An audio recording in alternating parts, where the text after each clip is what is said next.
Umewahi kujiuliza kwa nini kadiri unavyofukuzia furaha ndivyo inavyoonekana kukukimbia zaidi? Leo tutachambua kwa undani ule mduara wa ajabu wa raha na maumivu unaoendesha maisha yetu sote. Basi, twende pamoja tuichambue hii. Hebu fikiria hali hii. Umepambana, umepata ile kazi uliyoitaka, umefikia lengo fulani, lakini badala ya kujisikia furaha, ndani kuna utupu. Inatoka wapi hiyo hisia? Hilo ndilo fumbo tunalotaka kulifumbua leo. Na ili kuelewa huo utupu, lazima kwanza tuangalie hili fumbo la furaha yenyewe. Inaonekana kama ndio lengo kuu, lakini mara nyingi safari ya kuitafuta ndio inayotuletea matatizo zaidi. Sasa, chanzo chetu kinatumia neno la Kikorea, Yonhwe. Okay, sahau kabisa mambo ya kuzaliwa upya. Hapa tunazungumzia kitu cha kisaikolojia kabisa. Ni kama mzunguko unaoendesha hisia zako kila siku.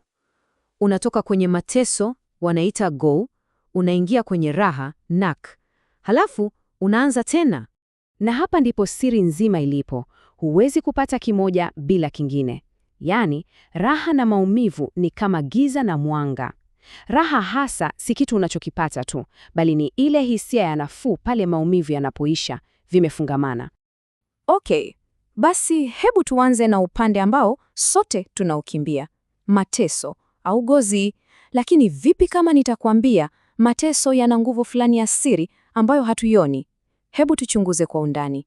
Hebu fikiria, umekaa siku nzima hujala, tumbo linauma kweli kweli. Hiyo hali ndiyo go. Akili yako yote ipo kwenye njaa tu. Halafu, unapata sahani ya chakula cha moto. Ile pumzi ya kwanza ya nafuu, ile ladha ya kwanza, hiyo ndio nak. Unaona, raha ilizaliwa pale tu mateso yalipoondoka. Na hili ndilo jambo la ajabu kuhusu mateso. Yanakufanya uwe na focus ya hatari.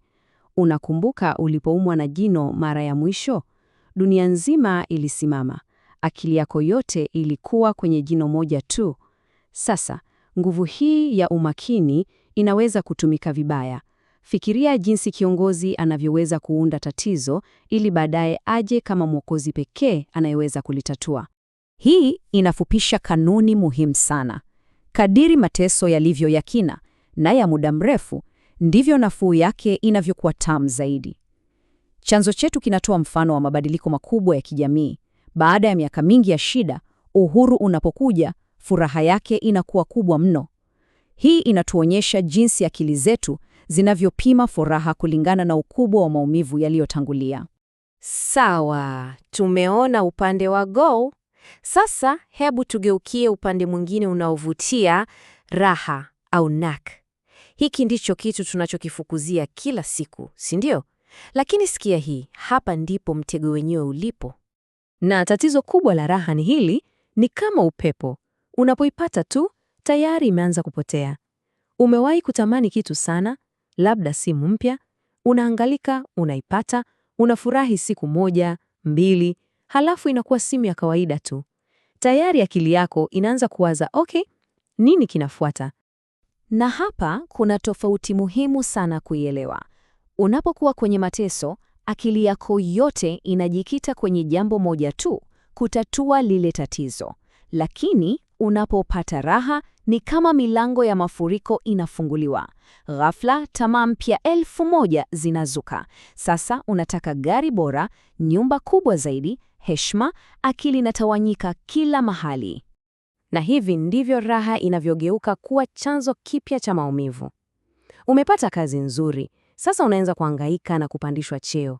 Umepata pesa, sasa unataka nyingi zaidi. Ule mchakato wa kutafuta zaidi ndio unaurudisha mateso. Mduara unaendelea. Sasa, swali la msingi ni hili. Je, tumenaswa kwenye mduara huu milele? Je, hakuna namna ya kutoka? Kulingana na chanzo chetu, habari njema ni kwamba jibu ni hapana. Kuna njia ya tatu. Njia ambayo wengi hawaioni. Hebu tuangalia maisha yetu kwa mtazamo tofauti kabisa. Fikiria maisha yako yote ni kama donati hii. 70%, sehemu kubwa, ni go, wasiwasi, changamoto, shida za kila siku. Kisha kuna kasehemu kadogo sana, 10% tu, ndo ile raha ya muda, nak. Lakini kuna sehemu nyingine ambayo mara nyingi hatuioni, 20% ya pyongon, yaani amani. Na hili sasa ndilo wazo la msingi linaloweza kubadilisha kila kitu. Lengo sio kuifukuzia ile 10% ya raha, hiyo ni kama kujaribu kushika moshi. Lengo la kweli ni kuikuza na kuipanua ile 20% ya amani. Sio kutafuta msisimuko, bali ni kujenga utulivu. Sasa, njia hii ina hatua 2 muhimu. Ya kwanza ni hayata. Hii ni kama kuamuka na kuona mchezo wenyewe ulivyo, kuelewa jinsi raha na maumivu vinavyofukuzana. Ukishajua, unaingia hatua ya pili, yolban. Hii ni sanaa ya kudumisha usawa, sio kushikilia raha na sio kuzama kwenye maumivu. Unakaa katikati ukiwa mtulivu. Okay, yote haya yanasikika vizuri sana kinadharia, lakini yanakusaidiaje wewe na mimi katika maisha yetu ya kila siku? Hebu tumalizie na sehemu muhimu zaidi, jinsi ya kutumia haya yote kutafuta usawa wako binafsi. Na hapa ndipo tunafikia hitimisho. Tumefundishwa maisha yetu yote kutafuta furaha kwenye vilele vya msisimko, lakini furaha ya kweli, ile inayodumu, haipo huko.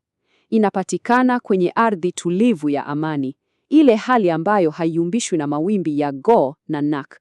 Kwa hiyo, hebu nikuachie swali hili la mwisho la kujiuliza. Kwa muda, achana na kile kinachokupa msisimko wa kupita. Jiulize kwa uaminifu.